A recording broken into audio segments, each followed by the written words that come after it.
eh, estuve investigando y ya tengo a Sabrina Bacal aquí, también tengo a César Ruilova.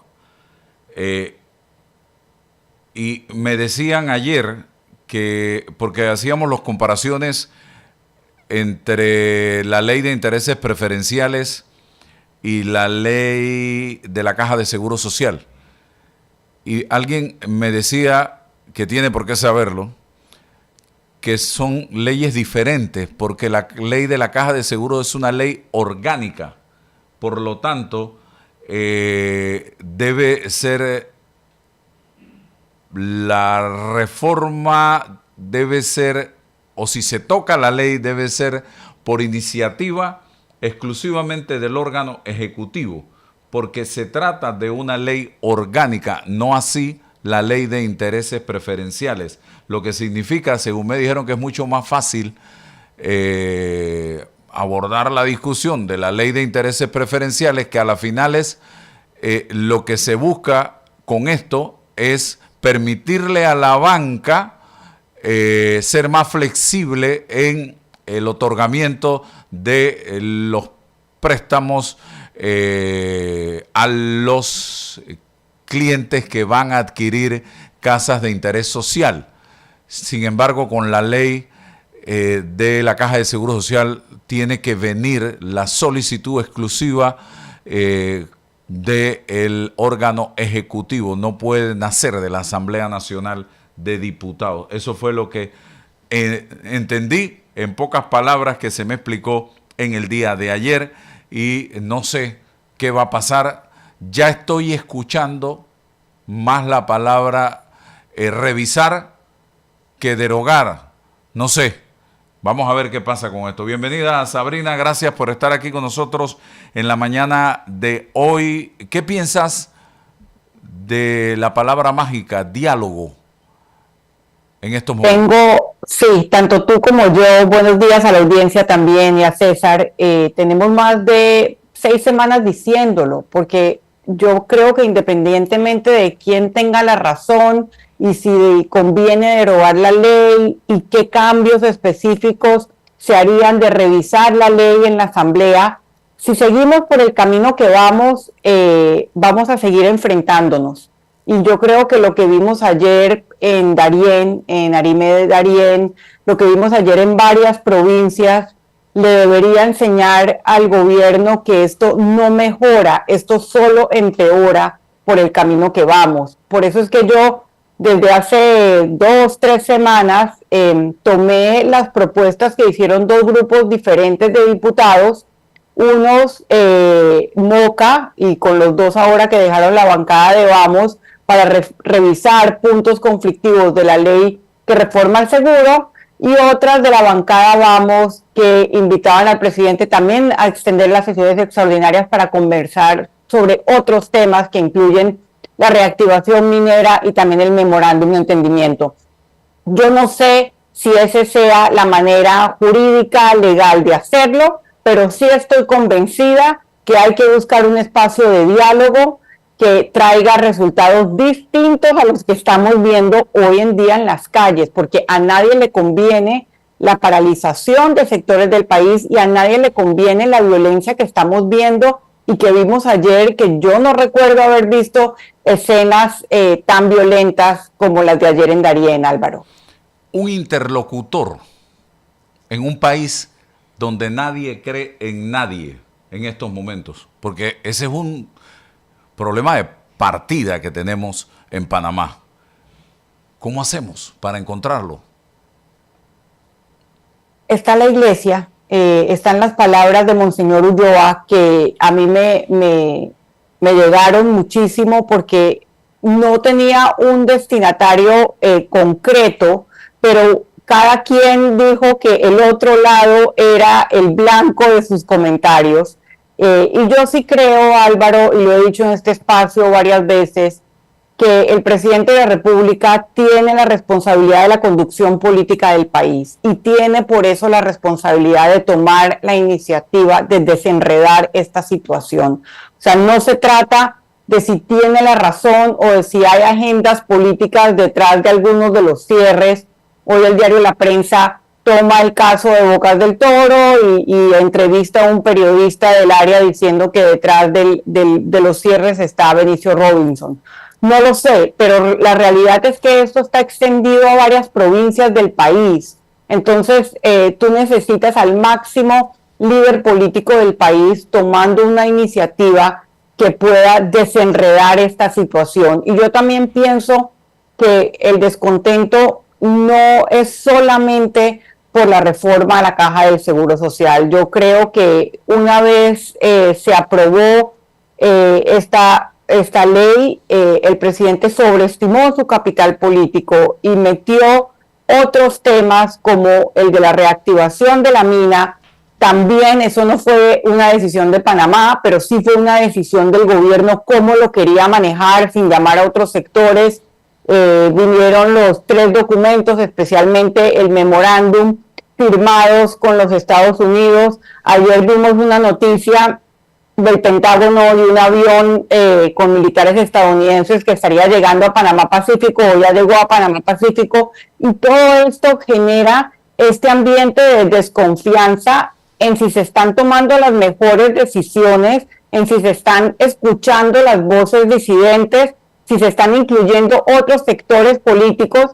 En esa misma línea habla Juan Diego Vázquez esta mañana en una entrevista en La Estrella de Panamá. O sea que creo que esto hay que verlo con luces más amplias y más largas, porque ya son 45 días, es mucho tiempo con esta situación en el país. Pero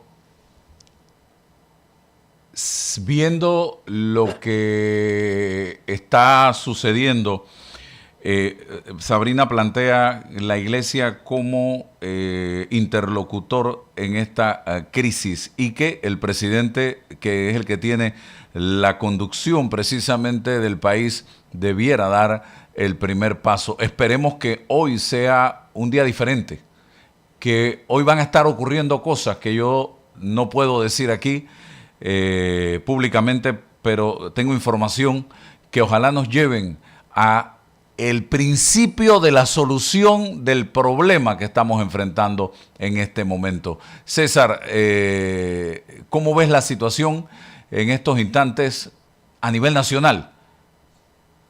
Gracias, Álvaro. Buenos días, Sabrina. Buenos días. Siempre es un placer. Te confieso que prefiero los viernes para hablar de ciencias políticas contigo. Y a todos los que nos escuchan en la mañana de hoy. Álvaro, mira, en la coyuntura, las preguntas son las correctas, ¿no? ¿Cómo dialogamos? ¿Cuál sería la fórmula del diálogo? ¿Quiénes serían los interlocutores, los mediadores? ¿Cómo, si el caso de implementar la regresión de la ley, cuál va a ser la forma de llevarla a la asamblea, si es una ley ordinaria? Pero todavía todo eso me parecen los problemas de forma, los problemas de la coyuntura. Y aquí con Sabrina me atrevería a plantear lo siguiente, que si lográsemos, que Dios quiera, lográsemos disminuir toda esta presión, nos va a quedar el problema estructural de fondo. Y para mí el problema estructural de fondo es en principio revisar en qué nos hemos convertido como nación. Sabrina, el artículo 1 constitucional, lo voy a leer porque es muy corto, nos da las claves del problema estructural. Y mira, la nación panameña está organizada en Estado. La primera diferencia entre nación y Estado son dos cosas totalmente distintas. La nación busca al hombre, al ciudadano, en su cultura, en sus ideales, en sus intereses. El Estado es una abstracción que a veces la confundimos con el gobierno de turno, con teorías de seguridad nacional, con cosas que no tienen nada que ver con el hombre. Fíjate, y entonces la primera relación que tuviésemos que hacer es buscar la eticidad de lo que es la panameñidad, de lo que necesitamos y buscamos como nación en el siglo XXI. Primer problema que creo que necesitamos empezar a conversar y a reflexionar. Pero ¿para qué esa nación panameña se quiere convertir en Estado? La misma norma lo dice, pero es para ser un Estado soberano, no cualquier cosa, fíjate. Un Estado soberano e independiente. Si la propuesta de la nación es esa, ¿cómo entender el memorándum de entendimiento con los norteamericanos? Es muy imposible, porque eso sojuzga la misma esencia de la nación. Pero es que la nación o los nacionales no tenemos ningún criterio para discutir eso porque es el Estado y el gobierno que no somos nosotros. Entonces también tenemos que empezar a descifrar o deconstruir esas categorías y esos conceptos. Bueno, esta nación organizada en Estado independiente y soberano se denomina República de Panamá. Perfecto, no hay problema. Y su gobierno, a ver, ahí vienen los problemas. Y su gobierno es unitario, tendríamos que hacer una relación del problema de la centralidad y de los gobiernos locales. Hay una gran tarea por definir los perfiles y la reingeniería de esa descentralización que ha estado pendiente. Pero también somos republicanos. ¿Pero qué significa republicano? ¿Es lo mismo que el presidencialismo? No tiene nada que ver. El presidencialismo es un perfil, un talante, una fórmula. Es que somos republicanos en el sentido de que todos estamos por debajo de la ley, ya en la distinción de nuestras individualidades, pero la ley nos homologa a todos, nos debe homologar a todos. Democrático, empecemos a discutir qué es eso de la democracia, porque hoy cuando la democracia está en crisis, mira lo que hacemos, Sabrina, hay un panel discutiendo reformas electorales de democracia procedimental. ¿Y qué pasa con la democracia de sustantiva, la verdadera democracia que resuelva como fábrica estos conflictos que se dan y estas tensiones que se dan en la sociedad? Y por último, bueno, viene el adjetivo. ¿Qué tipo de democracia somos? La representativa. Cuando delegamos el poder político a otros. Pero esa democracia representativa o esos delegados hoy nos están traicionando las políticas públicas que emiten en el Parlamento y que se emiten en el Ejecutivo y en la Administración, nos traicionan y tenemos que plantear la transformación de una democracia representativa a una democracia más deliberativa, de más participación de los ciudadanos. Entonces, ¿cómo en la estructura, en el problema de base, empezamos a resolver estos problemas como nación? Ahí yo encuentro una gran tarea y una gran oportunidad, pero no veo en el escenario, salvo las coyunturas de deroga aquí, cambia acá, mira ya, el verdadero problema, es decir, arreglar la fábrica, la casa, para ver si podemos a futuro resolver estos temas de mejor forma, Sabrina. No sé qué te parece. Mira, yo tomaba un tema hoy en mi columna Sin Censura y es la crisis de agua en Azuero. Y trataba de explicar de que aunque el Estado ha fallado por ya más de una década en proteger la salud de los habitantes de Azuero, aquí lo importante es que se señalen y se castiguen o sancionen a todos los responsables de contaminar las aguas de los ríos de Azuero sin importar su cargo, su influencia política. Y entonces hablaba de la importancia de la igualdad ante la ley. Y eso tiene que ver con una definición básica de república, y es la separación de poderes. Y creo que esa separación de poderes o esa percepción de separación de poderes es una de la que ha resultado más herida en esta crisis, con lo que ha ocurrido con la dirigencia del Suntrax, por ejemplo. No es la primera vez que como país estamos los ciudadanos dudando de que haya una independencia judicial, pero al final lo que esperamos del Estado es que sea neutral, de los representantes políticos que elegimos y que procuren el bienestar común. Y en Azuero tendría que ser llegar a la raíz del problema y aplicar las normas sanitarias y ambientales a todos por igual.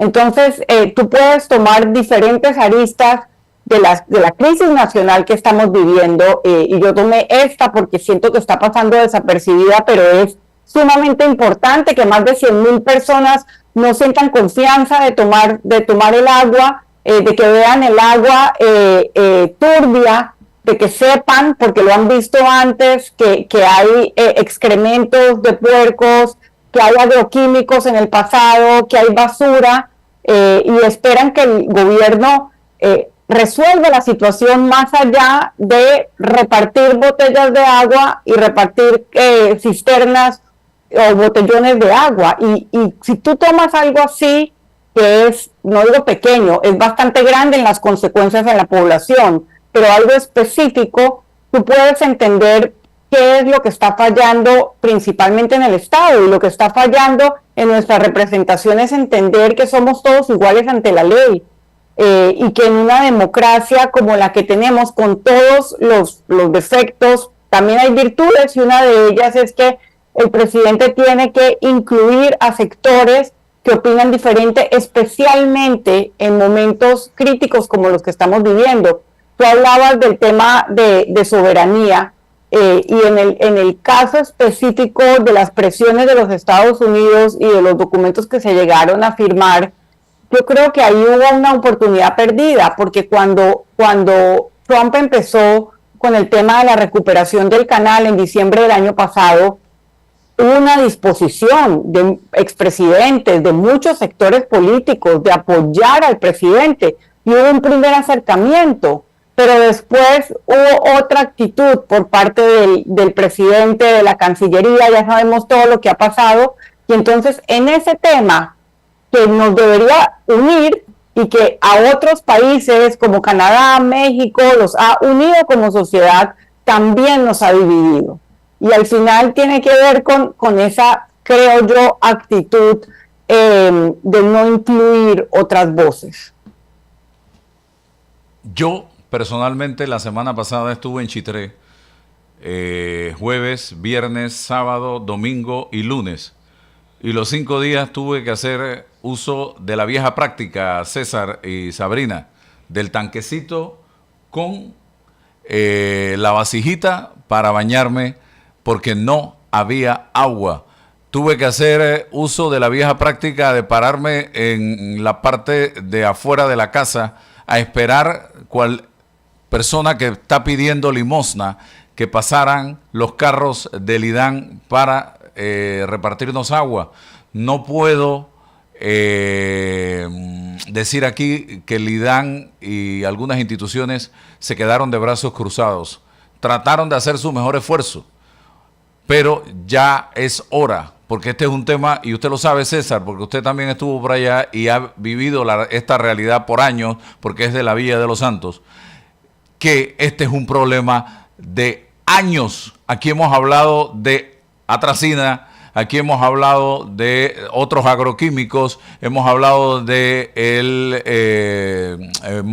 del monsto que viene de los ingenios, aquí hemos hablado de porquerizas, aquí hemos hablado de todo, y de vertederos donde los lixiviados van al río.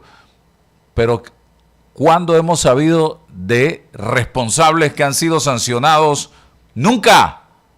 Nunca. Y el problema continúa. Entonces, ¿qué hacemos, pues? Bueno, siempre, Álvaro, es importante que identifique. Soy de la Villa, pero con B alta, de los buenos, ¿no? Creo yo. ¿Estás de acuerdo, Álvaro? ¿No? Claro que sí. Estuve el lunes en la Villa. Este lunes en la Villa, igual la crisis. Pero, ¿qué noté? Bueno, analizamos y reflexionamos sobre las causas, sobre los resultados, ¿ya? Pero no reflexionamos sobre las causas de los problemas. Es decir, muchas causas, ahí hay muchos factores. Bueno, de todo lo que transita por la cuenca del río, eso, ¿quién se encarga de la verificación? Bueno, entiendo yo que Ambiente tiene un grado de responsabilidad, el Ministerio de Salud tiene un grado de responsabilidad, el propio IDAN respecto a las tomas de agua, donde lo hace, ha estado moviendo tomas de aguas a través de la historia. Esos son responsabilidades institucionales a propósito de las causas, ya de ir limitando cualquier proceso de contaminación respecto a las causas. También pienso en la autocrítica ciudadana, que siempre la hago, que ocurre con la ciudadanía organizada, son destinatarios de esos problemas, porque no empezamos a organizarnos como comunidad. La nación de la que yo hablo se puede organizar sobre un problema puntual y decir, bueno, aquí está ocurriendo esto, cómo involucramos a los jóvenes ambientalistas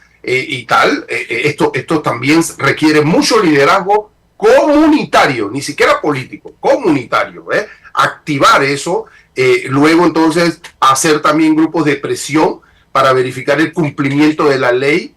Sí, las sanciones no van a resolver coyunturalmente, pero se resuelve de fondo. También tenemos que darle seguimiento a eso. Se maneja también un miedo, también se maneja una cultura del criollismo, del caciquismo. Ah, no, porque es fulano o don fulano o de la familia esta. Ya basta con eso, ¿no? Están las redes, están los medios de comunicación, está todo ahí para poder denunciar con verticalidad este tipo de cosas. Pero se maneja mucho en nuestros pueblos ese don o doña, y entonces los hombres están perjudicándote, pues falta un poquito más de cultura en este sentido. Yo siempre he abogado por la democracia deliberativa, pero esa requiere información, requiere un talante ciudadano, requiere valentía, requiere que uno asuma las responsabilidades y los sacrificios de participar en la cosa pública. Entonces tiene mucho que ver con el ejemplo que Sabrina establece del agua. Por 1, por 2 o por 5, no pueden ser que 100.000 estén perjudicados, pero no dicen nada. Pues a mí lo extraño es que no pasa nada. Hoy están los educadores allá en nuestros pueblos, pero nadie dice nada del agua, porque yo no lo vi. No hay ninguna manifestación, no, nada. De absolutamente nada. Entonces, eso me está generando un indicativo de que se requieren, como antes, más liderazgo comunitario. Entonces, bueno, hay mucho que hacer, muchas cosas que, bueno, para evitar este tipo de cosas o repelerlas inmediatamente. Escuché al ministro de Ambiente amenazando que van a haber sanciones. Por ahí, no sé, Álvaro y Sabrina, hay un mercado, yo no me gusta decirle negro, porque imagínate, ¿no? De la información y tal cual, que fulano de tal tiene una porqueriza, sí, que está vinculado con alguien del poder, sí. Bueno, eso se maneja, pero bueno, eso es lo que hay que ir acreditando, verificando lo cierto de esto, y si es así y hay una relación causal con el daño, nosotros tenemos que exigir el cumplimiento de la ley. ¿En dónde? En la República. El cumplimiento de la ley. Esa es la lógica de la República. Bueno, y ayer salí de la audiencia de Genaro y aunque hubo un cambio de medidas cautelares, todavía siento que hay limitaciones extremas a su libertad. Pero bueno, eso es materia de otro debate. No, aquí escribió Carlos Alberto Vargas, lo recuerdan ustedes, fue el director del temas de aguas en la Autoridad del Canal de Panamá. Ya él está jubilado. Un artículo en la prensa titulado Río La Villa, contaminación y potabilizadoras. Coincide con tu columna de hoy, Sabrina.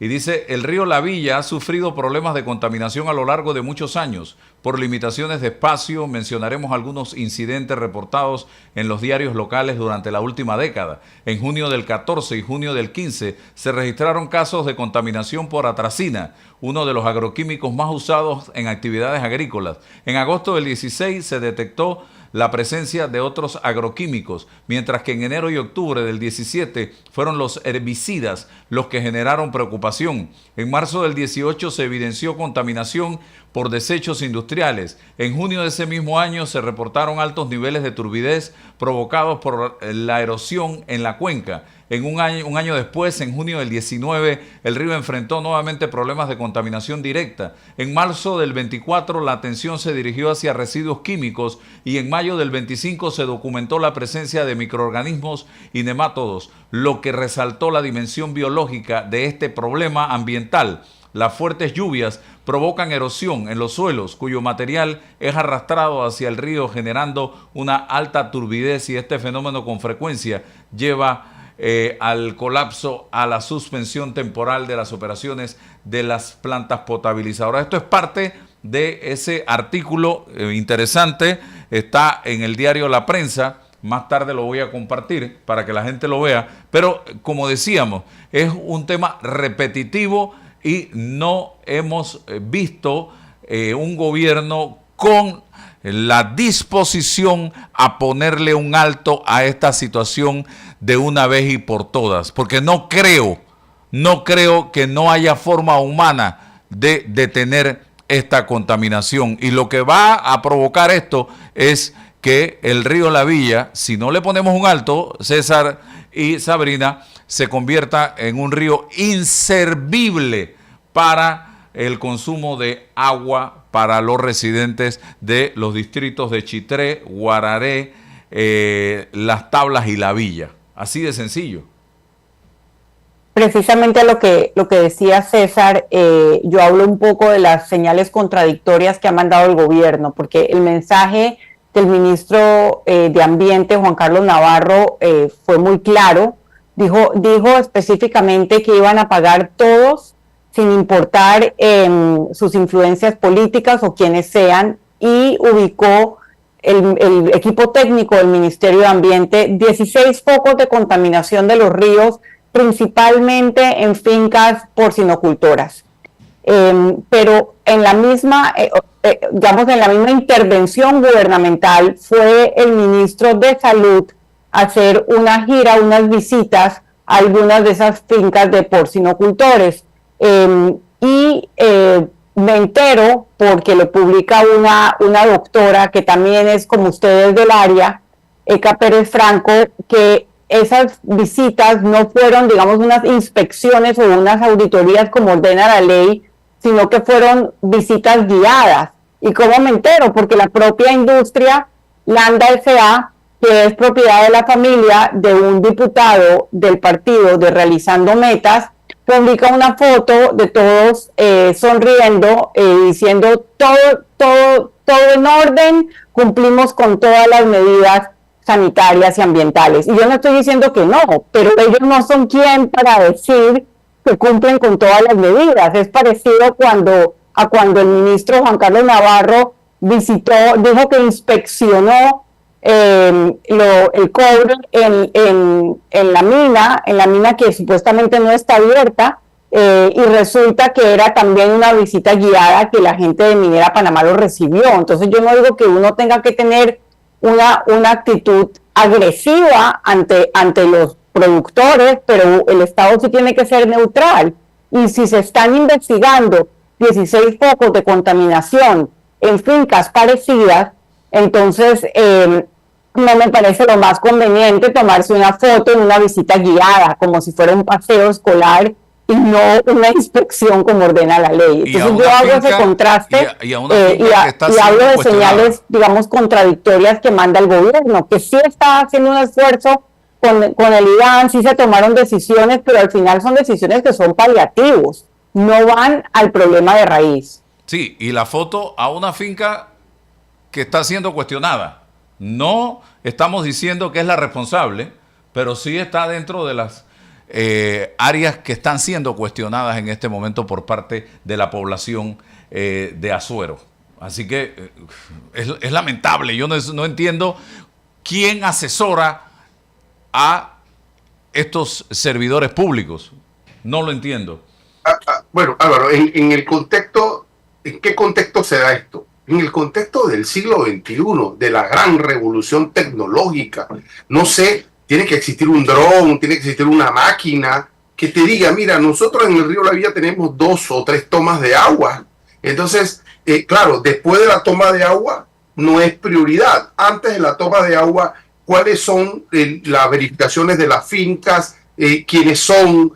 ¿A qué actividad se dedican? Todo eso debe estar ya registrado en una estadística tecnológica. A ver, es que me resulta difícil, no es que vamos a meter gente en la montaña, ni mucho menos. La cuenca es accesible, totalmente accesible. Entonces usted verifica desde la posibilidad de la ciencia. Esto tiene que ser científico, esto ni siquiera es político, esto tiene que ser, mira, aquí está acreditado, esta es la actividad que usted realiza, esto llega directamente allá o indirectamente, afecta a tal, aquí está la prueba. Bueno, sencillo, esto es para los científicos que puedan hacer esta labor, creo que debe existir alguna data, Álvaro. Pregunta, no sé si al Ministerio de Salud, si Ambiente o Antay o alguien vinculado a las fincas, cuántas fincas son. No pido que usted haga una verificación de todas, sino donde están más o menos las tomas de agua, ¿ya? Que son vitales y fundamentales. para poder entonces decirle a la población, mira, esto es lo que está pasando, estas son las fincas, esta es la actividad, estas son las medidas de mitigación, esto es lo que vamos a cerrar, esta es la sanción, y vamos a empezar a trabajar con este dato y avanzar, y que le entonces pueda ayudarle a los próximos administradores de estas instituciones contar con esos datos para evitar en la medida de lo posible. Pero eso no va ocurriendo y entonces estamos en esto, ¿no? ¿Qué hace un ministro? ¿Qué hace el otro? ¿Cómo lo hace? Y la ciencia que debe imperar aquí brilla por su ausencia. Bueno, pasamos ese tema, hablemos. Interesante el titular de Sabrina. Azuero tiene sed de justicia. Me gustó ese. Bueno, Álvaro, tu amigo Lucho de Seda, que tiene una canción sobre el río La Villa, ¿no? Dios quiera que no nos pase eso. Si el mar se volviera ron y el río La Villa cerveza. No.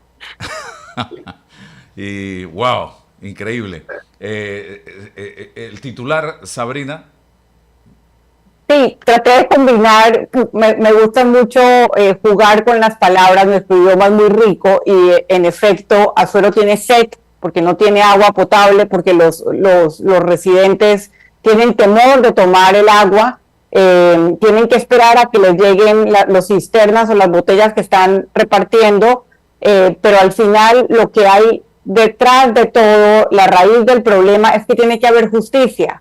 Justicia en términos de sancionar a todos los responsables de por más de una década estar convirtiendo a ríos que deberían ser fuentes de vida y de salud y hay un estudio científico que usa esa palabra y por eso la voy a usar. Yo cité varios estudios científicos, cloacas. Cloacas, así es. Bueno, César, el resultado de la audiencia de ayer, ¿cómo lo viste? Bueno, lo veo y lo siento, ¿no? Porque estoy al frente de la trinchera, de la batalla. Bueno, se genera un debate ya más acotado cuando uno se comparece ante los magistrados. La propia ley limita los espacios y los temas de debate, y era precisamente la actuación del juez yo le llamo, y no tengo derecho a llamarlo así, el juez de desgarantía, Francisco Carpintero, porque le quita la garantía a los ciudadanos. Entonces era su actuación planteamos ante los magistrados pues los errores judiciales en materia de motivación y argumentación y de aplicación de la ley del juez de desgarantía frente al tema de General López. Entonces hubo una amplia participación tanto de la Fiscalía, del querellante y de la defensa para establecer pues los argumentos allí, y pues los magistrados unánimemente llegaron a la convicción de que la medida adoptada fue una medida muy, muy restrictiva, una medida que no se compadece con la situación de Genaro López específicamente, en materia de que no está claro su vinculación en estos hechos y su edad de 70 años. Hay otras alternativas en la ley que le permiten o le hubiesen permitido al juez en su momento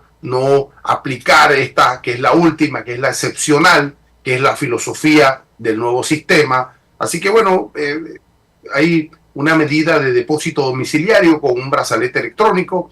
Eso no nos deja tranquilo todavía porque limita, por supuesto, la locomoción y la posibilidad de Genaro de poder participar en la vida ciudadana. Pero bueno, es mucho mejor que estar en la sección C de la gran joya de máxima seguridad. Vamos poco a poco remediando entuertos judiciales, exabruptos del Ministerio Público, no solo para Genaro, sino nos ponemos en posición de que esto bajo ningún concepto, en ninguna coyuntura puede ocurrirle a ningún panameño, y menos de un expediente que tenía 2 años de estar dormido en Bocas del Toro, ya casi para un archivo provisional, lo han reactivado y en menos de 15 días se lo trajeron para Panamá, lo radicaron en una fiscalía de crimen organizado y así por así le imputan 4 cargos a Genaro López.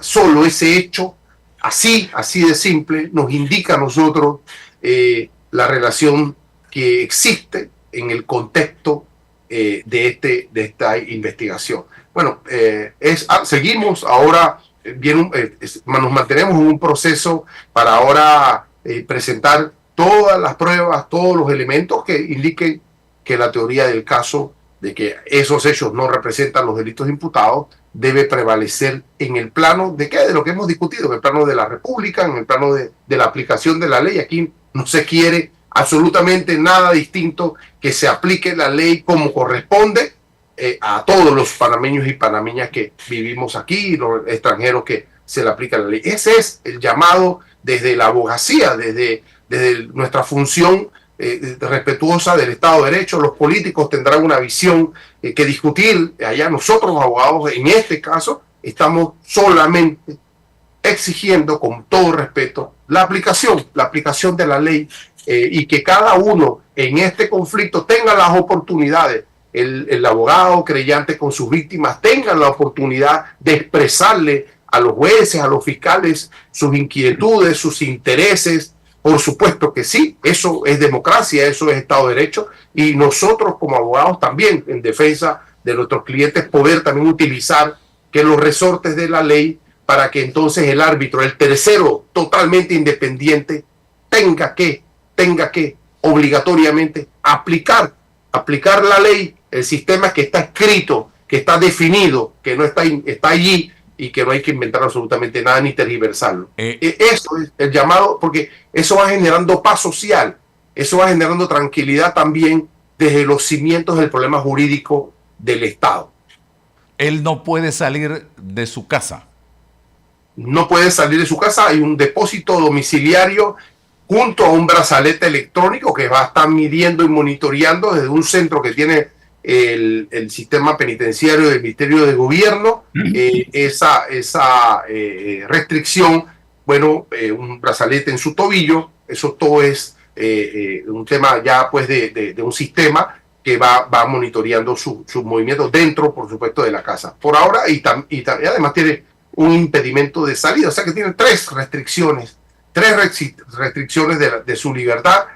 Por supuesto que el régimen de las medidas cautelares son provisionales, son subsidiarias. En cualquier momento pudiésemos también pedir una revisión ya de esa medida que no se ajuste a la realidad del expediente. Eso es posible, la ley lo permite.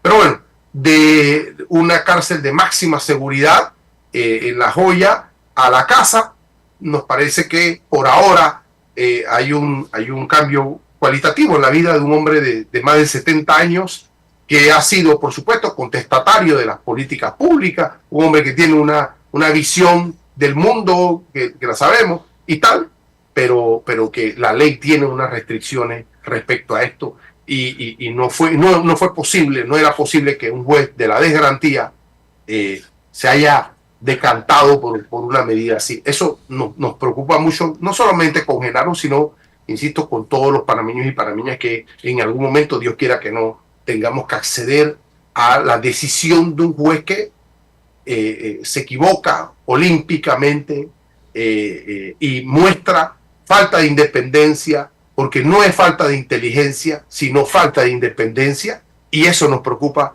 mucho más en la construcción de un país democrático, un país verdaderamente democrático, un país de ley y un país republicano. Es nuestra función, insisto, como abogado, eso, procurar, permitir la posibilidad de esa construcción desde nuestros roles que hacemos. Más nada que eso, y siempre, Álvaro, lo hemos ponderado aquí, lo hemos exigido.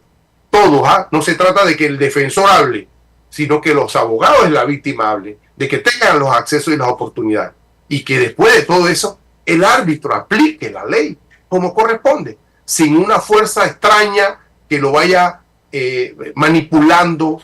Eso no puede ser. Y se mostró públicamente, no sé, en tu página de YouTube, ¿cuánta gente vio esa audiencia, Álvaro? No sé. Muchísimo. Tú me dirás eso. Miles de personas pudieron presenciar directamente esas audiencias y quedaron totalmente sorprendidos con la respuesta de este juez y con la respuesta de la juez que lideró el caso de Jaime Caballero. Ahí están las evidencias públicas para que cada uno se pueda hacer una idea de lo que está generando la justicia en el plano de lo que corresponde para estos casos.